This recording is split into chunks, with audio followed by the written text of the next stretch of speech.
Hello, today we are unboxing and reviewing the Canon TS9020. Here's the box, just arrived today from Amazon and it was sitting on my porch for someone to steal. It was pretty awesome. Get our trusty knife, cut the tape off. Maybe. Here we go.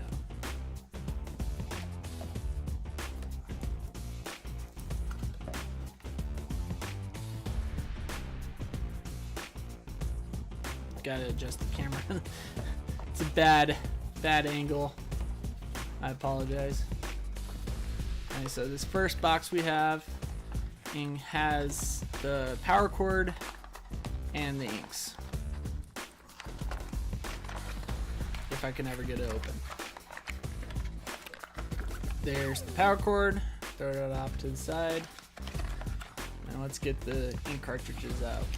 So this first group has yellow, cyan, and magenta.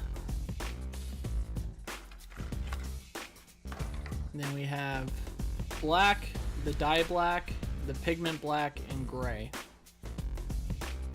That's right, there's two blacks.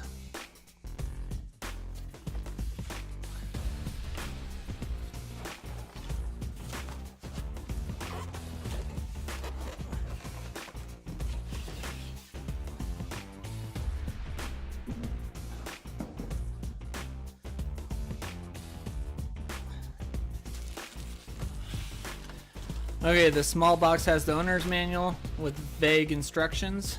It has a CD and some sample photo paper. You're better off just following the on-screen the menus on the printer once you turn it on.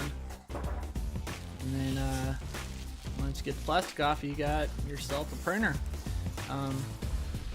When I set it down, I actually had the back side towards the camera. Looked the same to me when I first opened it, so I apologize.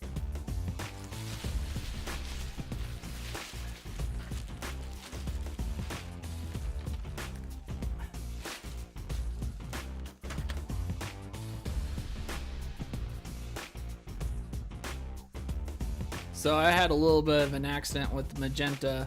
I followed the steps on the actual cartridge. So there's a pull tab, and then there's a plastic piece underneath that you pull off. So the pull tab, it says to pull that one first, which I did. And then I flipped the cartridge over and I pulled off the orange plastic cap, and magenta ink sprayed all over my hands and all over my carpet, and it pissed me off. But luckily I got it out of the carpet, but it stained my hands for a couple days until I scrubbed them with alcohol, and finally the rest of it came off. So if you're going to be working with inks, maybe do it over a paper plate and maybe put some rubber gloves on. Starway. So since I didn't get to do the setup with you guys, I'll just show you how it works. So you lift the lid and it'll hold itself up. The ink will come to the middle. You can pull the ink out. There's a little tab. You just pull up on it and the ink will come out. Replace it with the new one. To close the lid, you push up on it and it will close itself. You don't have to force it down. When you first set this up, there'll be instructions on the screen that you'll have to go through, so just follow those instructions. It kind of doesn't make sense, but if you read what it says, you'll make it through. Trust me, I did.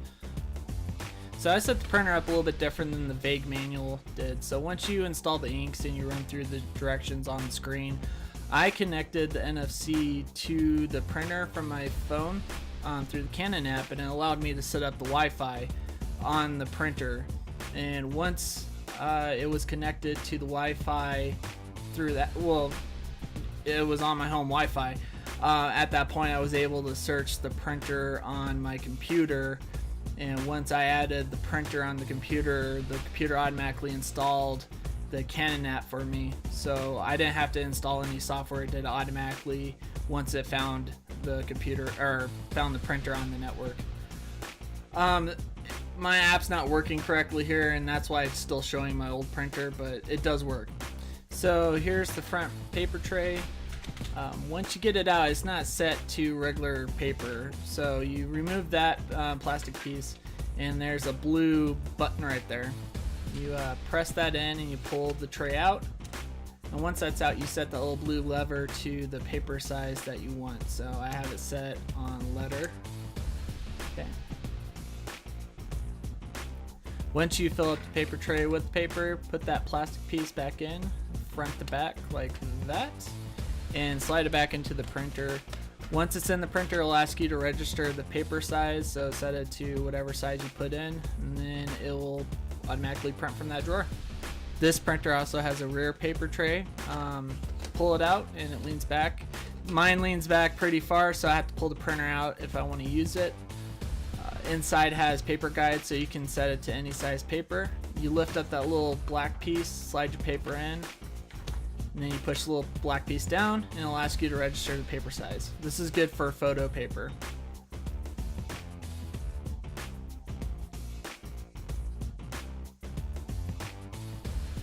So first we're going to test scanning and basic printer function, because they both will be used in this. So underneath the lid is the scan bed. Put your paper on the top left hand corner. There's a little arrow.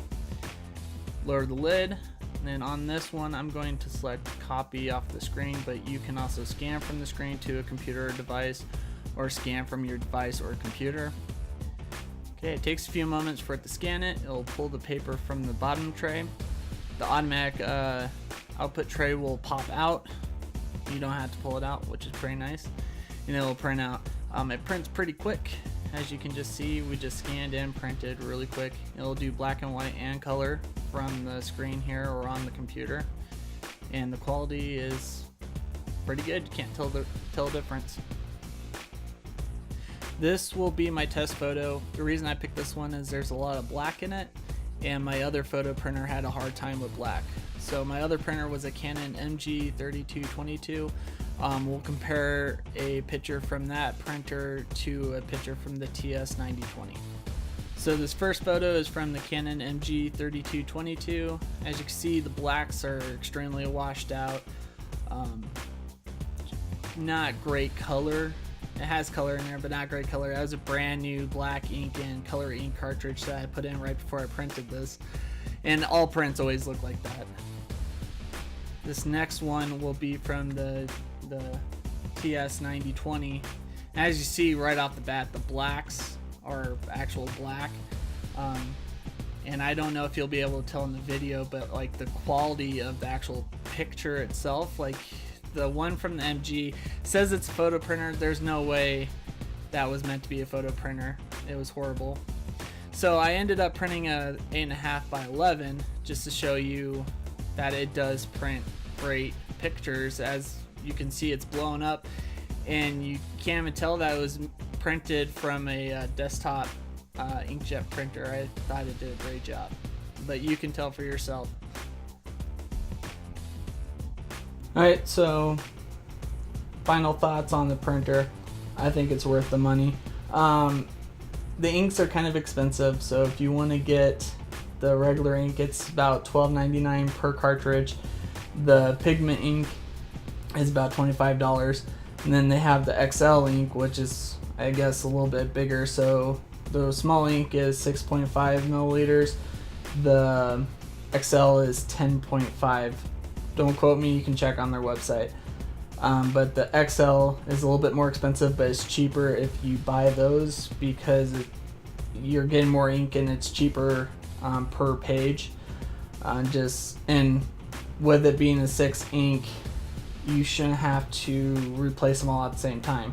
And I hear gray takes forever to run out, so that's another plus. It prints great photos. That's what I wanted out of a printer, and I didn't want to buy the Canon Pro line because it's so expensive. I think this will do for me for right now, for what I'm using it for. And as you could tell from the samples that I printed, how much of a difference it is from a normal photo quality desktop printer from Canon. This one blows it out of the water. So right now I know they're on sale on Amazon still. I got mine for $62. It was at $52. I just didn't press the buy button quick enough. So if you're in the market for a new printer, check this sucker out.